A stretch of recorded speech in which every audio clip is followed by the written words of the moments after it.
What we are very proud of now is the young generation, like Prime Minister Trudeau, President of Argentina, and so on, that we penetrate the cabinets. So yesterday I was at a reception for Prime Minister Trudeau, and I know that half of this cabinet, or even more half of this cabinet, are for our actually young global leaders of the World Economic Forum. Meeting after meeting, Prime Minister Justin Trudeau rubbed shoulders with the movers and shakers in Davos. From Facebook to Microsoft executives, billionaire George Soros, and the CEO of Shell. Thank you, Professor Schwab, for your warm welcome and for bringing this impressive group together. We will see definitively a lot of anger already now, but probably increased by the end of the year, because this crisis will be with us until we really have found a remedy. So we have to prepare for a more angry world, and how to prepare? It means to take the necessary action. Ottawa police are preparing for truckers and supporters from across Canada descending on the nation's capital Saturday. Prime Minister Trudeau is their target after his government introduced new rules that require unvaccinated truckers returning from the United States to test and quarantine for up to 14 days. So what exactly do you intend to do? We are going to roll across Canada.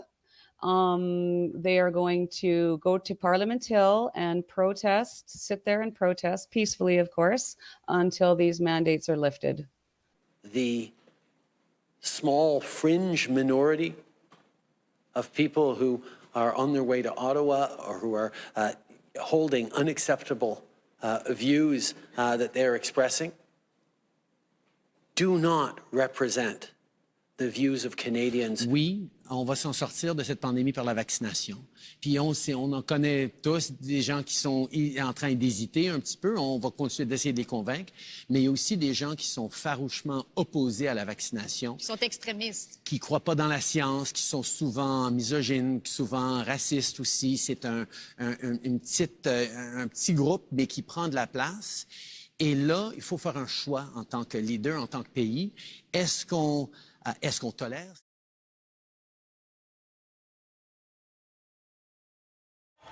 If you sit there and you watch what CBC's saying, you've got people talking about there's going to be another Holocaust. This is a Nazi takeover. It's ridiculous. There's a native drum circle over there. There's minorities all over the place. There's some Sikh guys, Amish Mennonites somewhere. There's people from all over the country. It's the same thing. They're all united on the same concept of the government's out of control. And that's the unifying message here, starting with these mandates. And I don't think there's anything unreasonable about that. This isn't a fringe minority. I've never seen this amount of support in my life in this country for anything. Yeah. If anything, this is actually the most unified amount and diverse group of Canadians I've ever seen on message on the same point. I am not Caucasian. I am Inuk, 100% Inuk. What is Justin Trudeau doing? This is not right. We stand up for our people in Nunavut and all over Canada and the whole entire world and our children.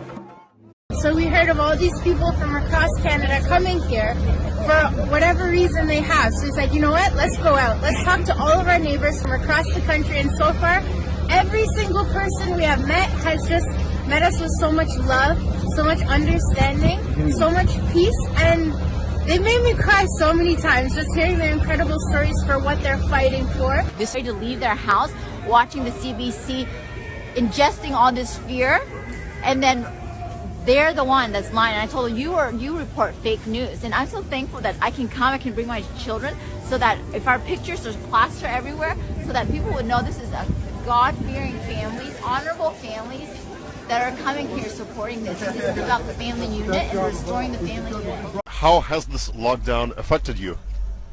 Yes, the lockdown is the biggest sorrow for me in my life. I mean, even I cannot go swim without QR code, and I have no job because I am refused several times because I do not have QR code, and all this restriction, it's a humiliation I can compare it only with fascism. The kids are suffering the worst because they see all this craziness. They cannot see people's faces.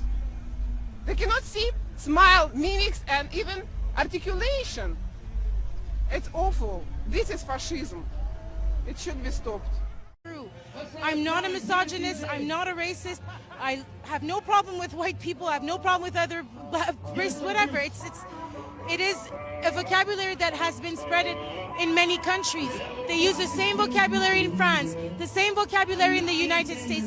This is a concerted effort to use the same vocabulary globally so that people get brainwashed, divide themselves, and insult their friend, their neighbor. It's organized for that, and people have to see beyond the trap. It's really important. We're a very compliant society. We're also very polite, and so we will agree. But the problem is now it is the time to fight, and it is the time to get a little harder on things. So what brought me here is that I do not recognize my country. Things have changed enormously. In the last 6 years, Trudeau has changed the face of this country. So that's what brought me here, because I'm not as free as when I was young. What it means to me, maybe my hope for freedom. I lost my house, devastated. I lost my job. I am the only provider in the family. So there is no way back for me. I want to tell Canadians to do not lose hope. I came here to Ottawa. I was delivering hope, and I'm going to go back with freedom. So I'm going to have a load back home too. Yeah. What it do, y'all? It is your homegirl Tammy. You already know I'm not a pastor, but y'all gonna get the word today, and the word today is freedom. As you guys can see, I am currently in one of our trucks. My family owns an independent black-owned trucking company, and as a black woman, honestly, it's an honor to stand beside and with my fellow Canadian brothers and sisters in our quest for freedom, to keep our Canada, the true north, strong and free. We are all different nationalities, different walks of life, different religions, different sexual orientations. But the one thing that unites us all is the word freedom. And we want to keep our freedoms, right? I'm completely disgusted to see the extent that the governments and medias are going to vilify and demonize the Freedom Convoy. I'm right here, y'all. I'm black. I'm proud. I will be in Ottawa. You know what was the vibe over there in Ottawa today? It's like freedom over fear, love over hate, freedom over fear, love over hate, unity, freedom, unity, freedom. This is the vibe was there, man. And make your slogans and do it. Go all the way in. And I don't know if I'm gonna sleep tonight. If I'm sleeping, in my dreams I'm gonna be in the Ottawa, right? So see you guys in the dream, all right? Good night.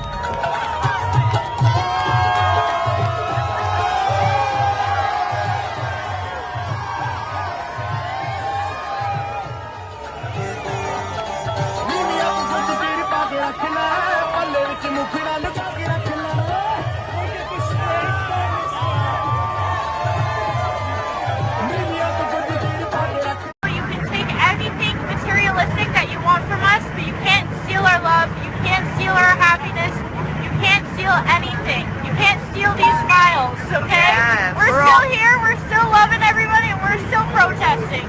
They are, just giving away food. I mean, they said, like, homeless people have come by to get food. This is open to absolutely anybody. Protesters, truckers. This is what Canada is about. Look at what we are doing and creating, and how people are coming together to unite. These are people just volunteering their time and their services, and it's just such a beautiful thing. I mean, every time I click on a story, it's negative. So I just feel like it's very disappointing that we can't trust our mainstream media. We can't trust our journalists to at least report the truth. Yes, there are a few bad apples, but overall, I mean, it's all peaceful. It's all positive. It's so, like, friendly and happy and joyous. I haven't seen this many happy faces in 2 years. So it's amazing to see. The atmosphere is just amazing. It's positive. The energy's great, the vibe's great. I mean, I'm glad I made the trek down here. We just want to announce the Six are back in the Freedom Convoy. The Khalsa's here to stay. We're here to join the fight for freedom. We're here till the end. And we ain't going to stop until the truckers and Canadians are victorious. The mandates have to end. And all you guys that are saying, oh, it's racism, all this. See it for yourself. See it for yourself. Don't make shit up hiding behind a computer screen. Come to ground zero in the heart of the convoy and make shit happen. Lord, this weekend has been a peaceful protest. No one has gotten arrested. No. And Lord, we pray that you would forgive this media, the lying media, that is trying to turn us against each other. All you people here today, all of what you're seeing here, this is not going to happen tonight on the 6 o'clock news, is it? You will not see yourself. You will not see how patriotic and beautiful and how you're waving all the right flags that I can see. You will not see yourself on the news tonight. And do you know how I know that? It's because I directed the news for 20 fucking years over there. What I have to say here is that I think the most misinformation that has ever been spread in the past 2 years has come from mainstream media.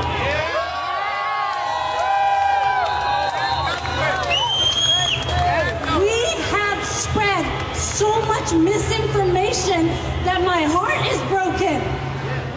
This is democracy. This is what democracy is all about. People believe that the government has overstepped with mandates and they're here to exercise their democratic right. People give the government the power to act in accordance with their values. The government does not have any independent power. It is us that confer the power on the government. And where they overstep, the people have a right to voice their opinions. So far, no one from the federal, provincial, or municipal government has spoken directly with us. Instead, they are using you, the media, to portray us as racists, misogynists, and even terrorists. As a woman with Métis heritage, a mother and a grandmother, I am offended.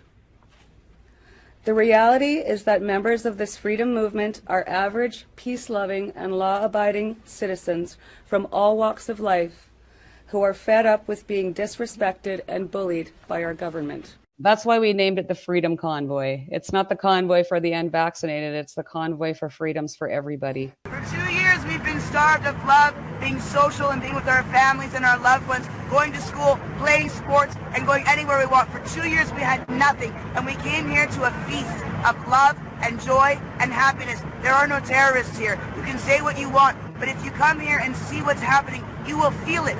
We can tell you what you want, but when you come here, you feel it in your heart. You feel what's happening around here, and you can't do anything but smile. Take our gas, take our diesel, take our propane, take anything you want, but you will not take our freedom, you will not take our love. We are Canadians. Yeah! Well said. Thank you, ladies. Over the past few days, Canadians were shocked and frankly disgusted by the behavior displayed by some people protesting in our nation's capital.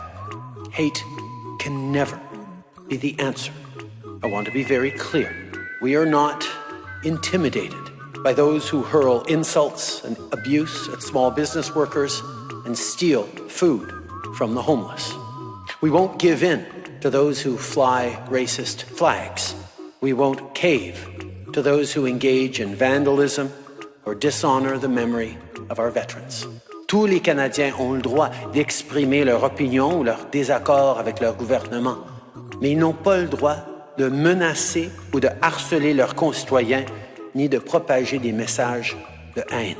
There is no place in our country for threats, violence, or hatred. So to those responsible for this behavior, it needs to stop. To anyone who joined the convoy but is rightly uncomfortable with the symbols of hatred and division on display, join with your fellow Canadians. Be courageous and speak out. Do not stand for or with intolerance and hate. And to Canadians at home, watching in disgust and disbelief at this behavior, wondering how this could have happened in our nation's capital after everything we've been through. The behavior on display this weekend does not represent you. Hateful rhetoric, abuse towards their fellow citizens. There is always a right to protest peacefully that I and others will defend fully as part of this democracy. There is not a right to incite violence, perform acts of violence, or to spew hatred. And I think anyone who is part of this group who is disgusted by what their folks protesting alongside are doing needs to step up and take responsibility, condemn these actions, and look for other ways to express their displeasure. Aux expressions de haine et d'intolérance qu'on a vues parmi ces manifestants, je veux remercier la police d'Ottawa, la GRC, le service de protection parlementaire et tous ceux qui ont travaillé pour s'assurer de minimiser l'harcèlement et l'intimidation des citoyens qu'on a vus à Ottawa. How are you doing today? Doing great. How's it been down here?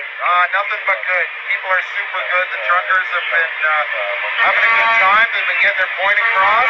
How's it been? Hey, buddy, it's been good, man. Peaceful. People are in a great mood. That's what I'm talking about. Always supportive of people exercising their democratic right to peacefully protest. Much appreciated. Stay Thank you. safe out there. Thank you.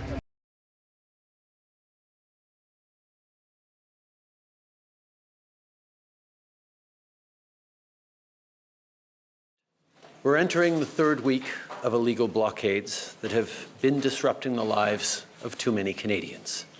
Here in our capital city, families and small businesses have been enduring illegal obstruction of their neighborhoods, occupying streets, harassing people, breaking the law.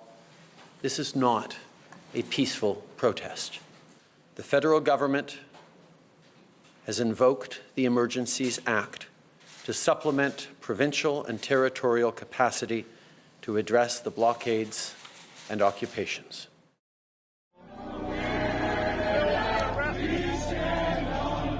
They are invoking the most tyrannical government overreach in all of Canada's history because of peaceful protests by truckers.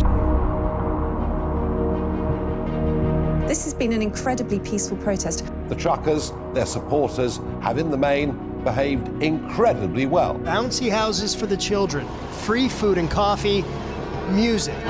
It's so peaceful, it's such a joyous atmosphere. Truckers' protest is a fantastic example of what happens when people come together. The fact that you've been able to remain peaceful, you haven't taken the bait, you haven't responded with violence to quite remarkable denigration and provocation. I remember the tweet that Trudeau posted. He called the truckers every name in the book: anti-Semitic, Islamophobia, anti-black racism, homophobia, transphobia. And I think that he's quite a dangerous individual, actually, because he's been deliberately inciting division and discord in his nation. He said they don't believe in science. They're often misogynistic, often racist. No, they're not. Do we tolerate these people? It's like, tolerate it. Now you do sound like Hitler. Justin Trudeau just did something unprecedented in Canadian history. The federal government has invoked the Emergencies Act. Invoking the Emergencies Act would allow the government to put an end to all of the demonstrations. By this rationale, they could have cracked down on the civil rights movement. They could have arrested Martin Luther King. If your truck is being used in these illegal blockades, your corporate accounts will be frozen. As of today, a bank or other financial service provider will be able to immediately freeze or suspend an account without a court order. The government has decided to punish their people. There's a state of emergency? I'm like wondering where this emergency is. What measures are being considered if protesters do not comply, if they do not leave that secure area? So we've been really clear with everyone since the very beginning. It's time to go. Your time in our city has come to an end and you must leave. We've engaged in interactions with the protesters to attempt to persuade, negotiate with them to leave the footprint of our area. We will continue to do that. But what I can tell you is we have a deliberate plan of action to take in order to make sure that our streets are turned back to our residents and our community is turned back to normal. Pepper sprayed this lady in the face. We need a medic! Relax. She got sprayed. Hold my hand. Bring her back with me, okay? Hold my hand. Hold my hand. Two ladies getting pepper sprayed right in the face, like right in the eyes.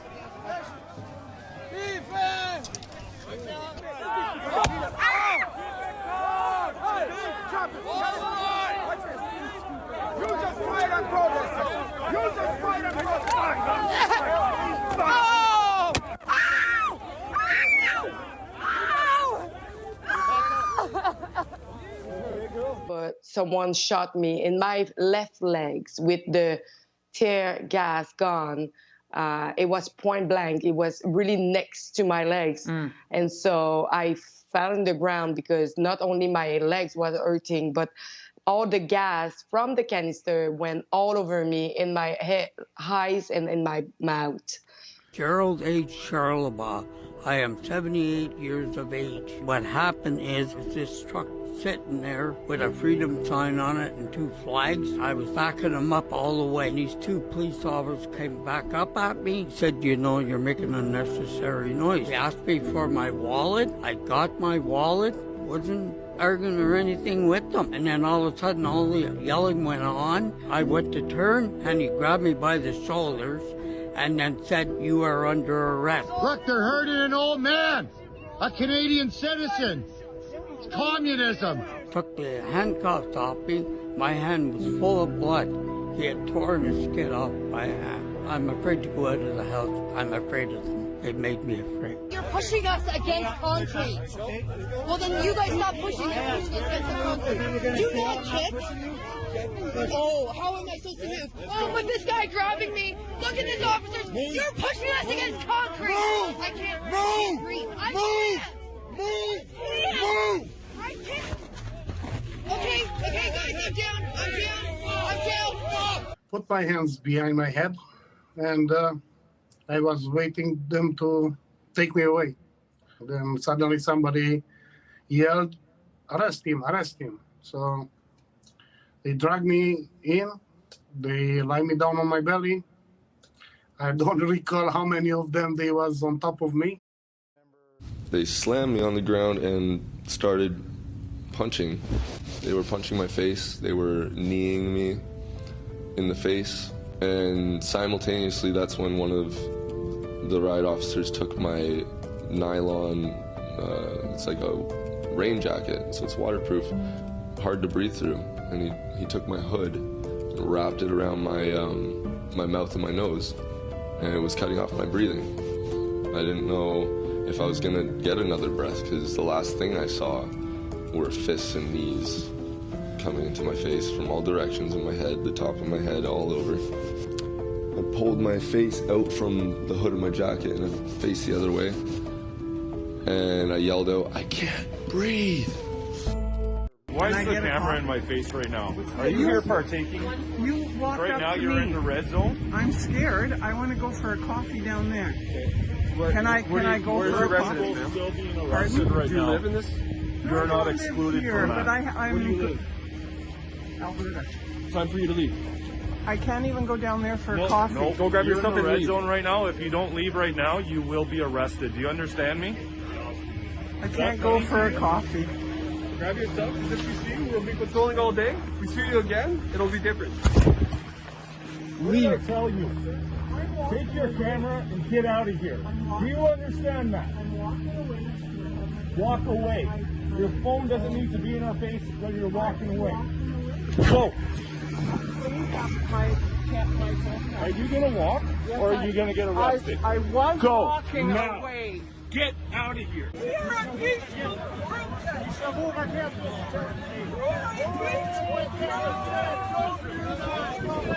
Hold the line!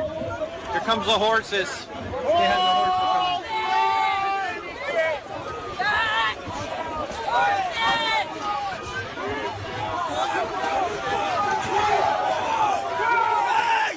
Hey, stand down! Oh my gosh! Oh my goodness! Oh my goodness! Look what you did! Look what you did to her! Look what you did to her! Look what you did to her! You trampled on the lady who is inaccessible! Shame on you! Shame on every one of you!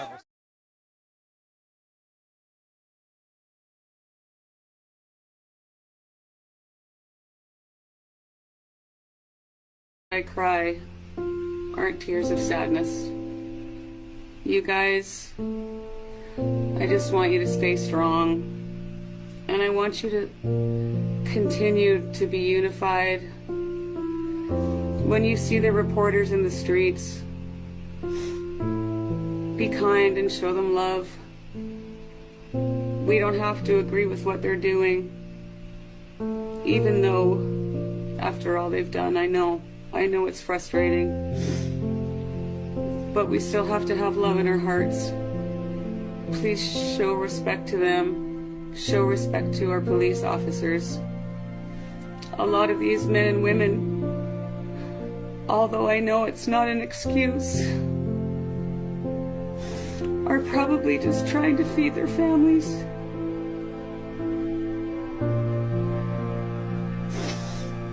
I said it from the start and I'll say it again. Please pray for them and forgive them, for they know not what they do. At least I have to believe that. And I know there's a lot of anger at our government. There's a lot of rightful anger at our government. But I want you to know that Justin Trudeau has 3 beautiful children. So remember that.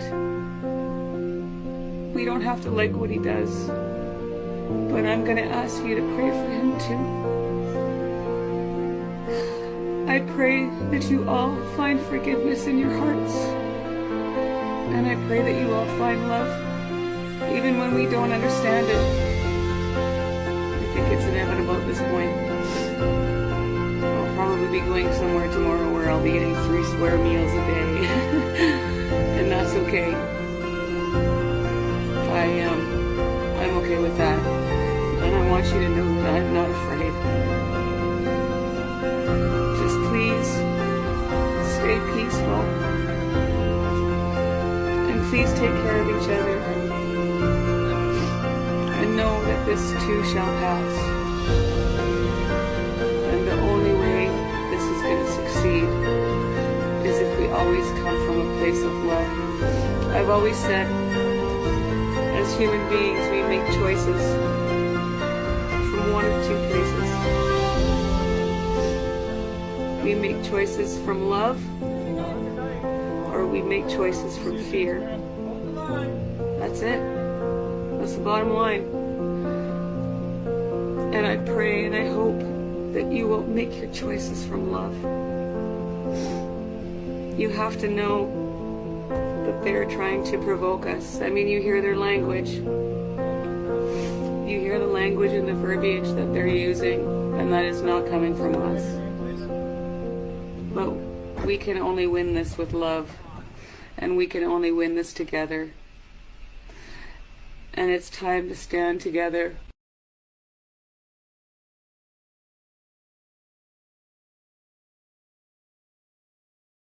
What's important to note here is that when you're held over in regards to bail, she's not in a regular prison. She's being held in custody. That's very uncomfortable.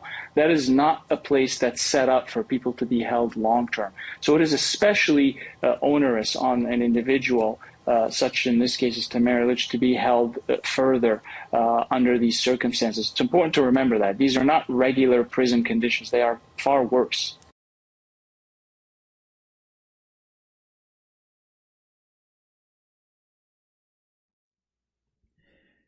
Let's have a look at what kind of people who do get bail in this region. Doctor accused of murder at Hawkesbury, Ontario hospital granted bail. This is July 5th, 2021.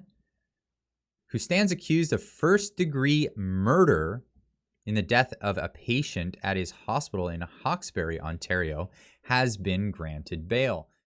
Lucy Lee, suspected in Hamilton shooting homicide, granted bail. This is January 20th, 2022.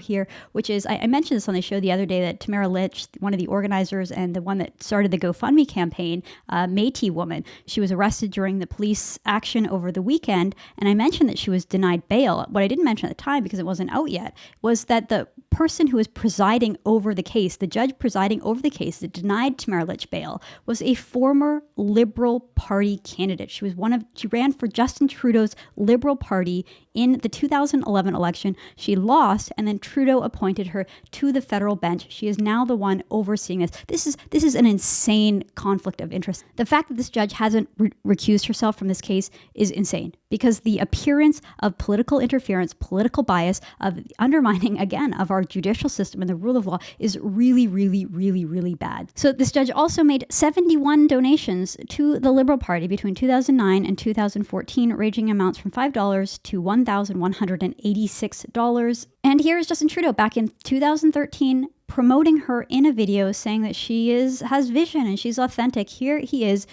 endorsing a judge who is now denying bail to one of these organizers. This is unbelievable. Here is what that looked like.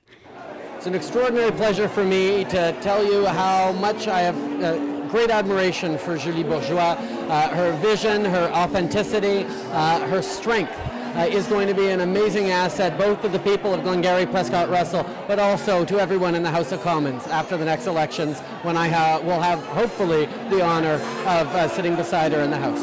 Thank you very much.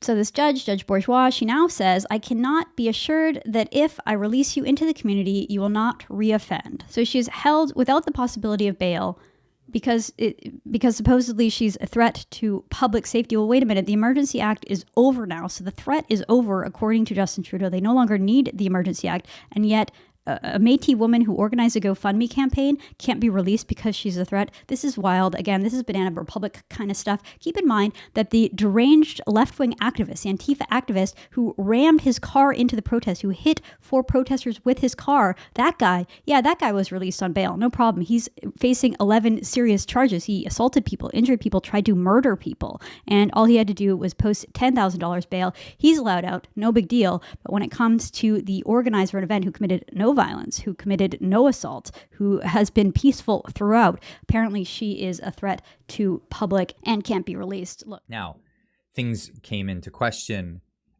yesterday as this decision was made. People tweeting out, let's let this sink in for a minute. The judge presiding over the Tamara Lich court case and who denied her bail is an ex-Liberal MP candidate. Interesting development. On Tuesday, the judge said she was not convinced Lich would go home, stay there, and stop her alleged counseling. Those are all tertiary grounds. Primary grounds is whether she will attend court. It's unheard of to hold someone without bail for a mischief charge. The judge who denied Lich bail is a failed Liberal candidate. Appointed judge. You can't make this up, folks. You cannot make this up. Now, is this a political decision? Do you believe that this is a political decision, or is she trying to follow the law?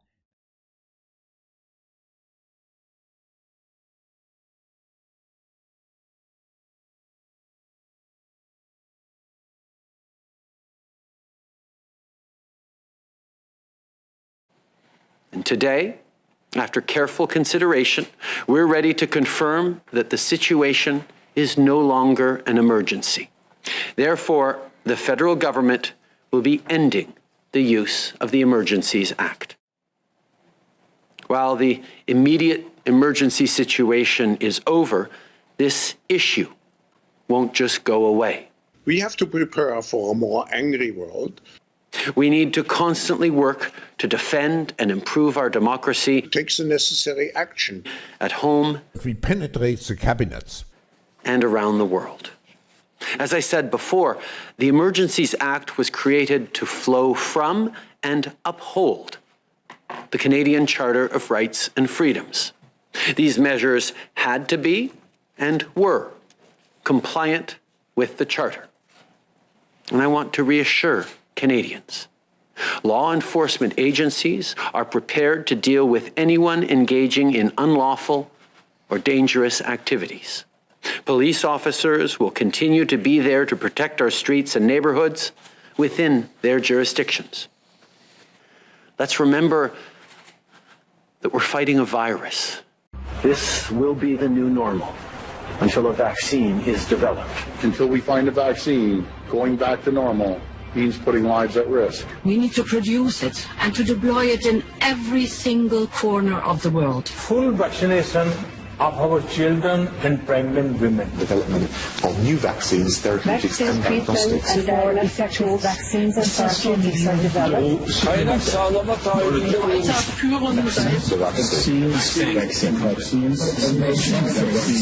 We've already bought the syringes. We already know where it's going to happen. We're thinking about what that's going to be. It's all part of this plan. I had a constituent that wanted me to ask a question about outside interference to our democracy. Klaus Schwab is the head of the World Economic Forum, and he bragged how his subversive WEF, World Economic Forum, has, quoted, infiltrated governments around the world.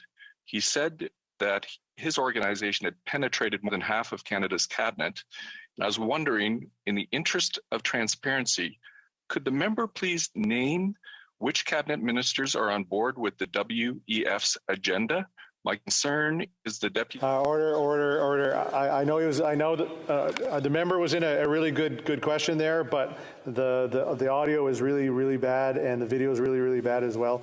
And I apologize. I don't know if the member. Okay.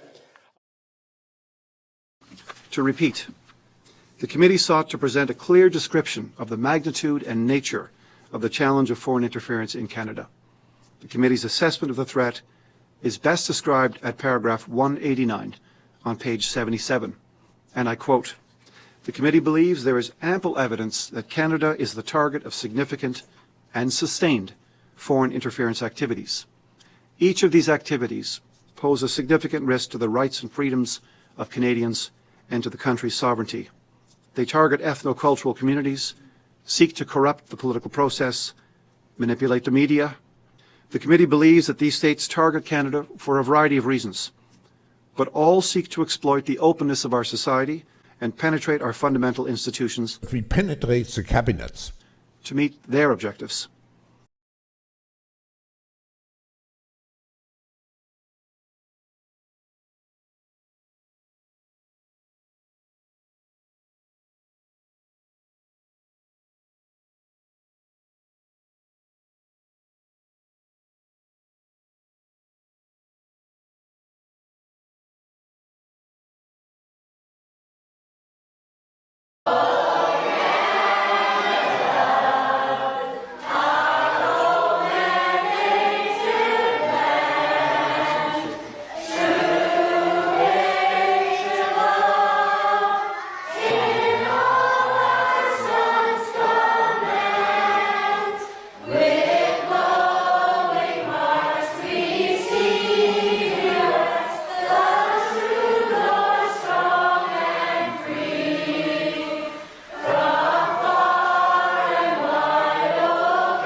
think the best thing that's happened so far are the truckers in Canada, who hopefully will be a model for other truckers and other working class people who will rise up and say enough.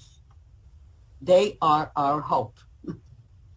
And it's a fact that we really, really need to recognize that people who are not totally brainwashed can see the big lie. And they're really prompted to get up and take their chances and do what has to be done to stop it. I hope that others follow and that we will be rid of this. Of course, we really need to put the perpetrators on trial. This is terribly important. I want to stress that the vital lesson from the Holocaust, which many survivors who were quite prominent, some Nobel laureates like Elie Wiesel, they noted that what facilitated the Holocaust was the silence and indifference of those who watched and did nothing to prevent it. Silence, the onlookers, and the failure to intervene. That's what caused the Holocaust. And as Dietrich Bonhoeffer, German Protestant minister during the Hitler regime, stated, and quote, "Silence in the face of evil is itself evil. Not to speak is to speak. Not to act is to act."